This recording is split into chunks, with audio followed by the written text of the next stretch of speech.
पूरा देश यह उम्मीद कर रहा था कि शीतकालीन सत्र में जनता के मुद्दे उठाए जाएंगे, संसद में देश हित पर एक सार्थक संवाद होगा और आम जनता यानी आप हमारे व्यूअर्स उनके लिए फैसले लिए जाएंगे। लेकिन विडंबना देखिए कि संसद तो ठीक से चली नहीं और समापन इतना जबरदस्त रहा या फिर कहें हंगामेदार था कि बीजेपी के दो मेंबर ऑफ पार्लियामेंट अस्पताल के आईसीयू पहुंच गए। नागालैंड से भारतीय जनता पार्टी की महिला सांसद जो कि एसटी हैं, उन्होंने राहुल गांधी पर आपत्तिजनक आचरण का आरोप लगा दिया। अब बीजेपी कह रही है कि राहुल गांधी का व्यवहार अर्बन नक्सल जैसा हो गया है, लेकिन प्रियंका वाड्रा कह रही है कि मेरे भैया ने कुछ नहीं किया है, बीजेपी बेवजह उन्हें टारगेट कर रही है। पूरी की पूरी कांग्रेस कह रही है कि बेवजह एफआईआर करवाई गई है। तो दूसरी तरफ भारतीय जनता पार्टी कह रही है कि सब कुछ राहुल भैया का करा धरा है। तो आज इसी मुद्दे पर होगा सबसे बड़ा सवाल और सबसे बड़ी सियासी लड़ाई। क्या सियासी विरोध का दायरा सारी लिमिट क्रॉस कर चुका है और क्या हमारे नेताओं को संसद की गरिमा का भी अब ध्यान नहीं रहा है? आज इसी पर जनता जनार्दन के बीच, मेरे युवा मित्रों के बीच होगी सबसे बड़ी पॉलिटिकल बहस। सांसदों का आमना सामना होगा, मर्यादा तार तार, संसद में जोरदार धमाकेदार आर पार।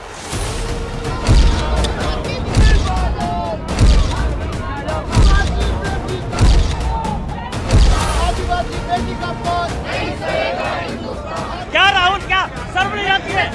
क्या शर्म नहीं आती है? गुंडागर्दी करते हो, बूढ़े को गिरा दिया जाता है। इतना कौन सा गुंडागर्दी करते हो? वो अर्बन नक्सल की तरह यहाँ घुस गया है, बूढ़े को गिरा दिया जाता है। संसद में धक्का मुक्की कांड पर सियासी संग्राम जारी है।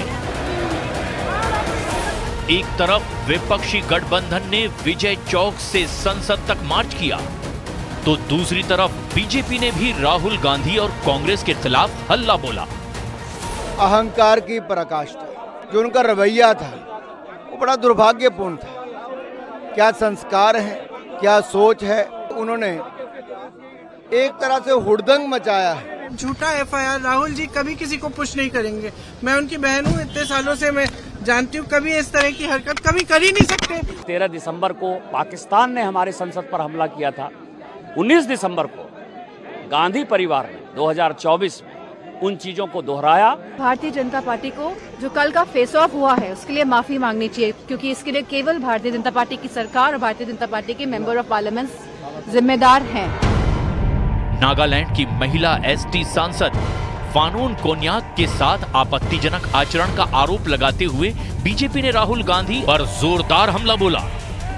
हमारी नागालैंड की बहन ऑनरेबल सांसद कोन्याक जी के साथ जो शर्मसार करने वाला रवैया अपनाया है, उसके लिए उनको माफी मांगनी चाहिए।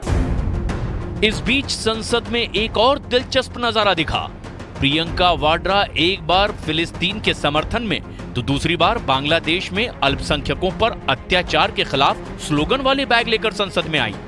इसके जवाब में बीजेपी सांसद अपराजिता सारंगी भी एक स्लोगन वाला बैग लेकर आ गई, जिस पर खून के छींटों के साथ 1984 लिखा था।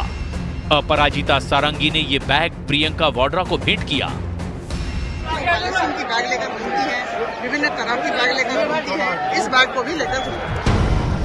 लेकिन आज सबसे बड़ा सवाल है कि क्या सियासी विरोध के नाम पर मर्यादा लांघी जा रही है? इसी पर जनता के बीच होगी देश की सबसे बड़ी बहस। और आइए देख लेते हैं आज की बहस के मुद्दे क्या है। क्या चुनावी हार की खींच में राहुल ने सियासी मर्यादा को तोड़ा है, जैसा आरोप लग रहा है? सांसद फानून कोन्याक पर विपक्ष की चुप्पी क्या एक डबल स्टैंडर्ड का सबूत है, जो कि नागालैंड से मेंबर ऑफ पार्लियामेंट है? क्या राहुल पर लगे आरोप ने विपक्षी गठबंधन को एक बार फिर से एकजुट कर दिया है? यह एक बड़ा प्रश्न है। और इस सत्र में विपक्ष को क्या हर मुद्दे पर सरकार से जोरदार जवाब मिला है? क्योंकि हमने देखा अदानी के जवाब में सोरोस आए और जब अंबेडकर की बात हुई तो फिर धक्का मुक्की आ गई बीच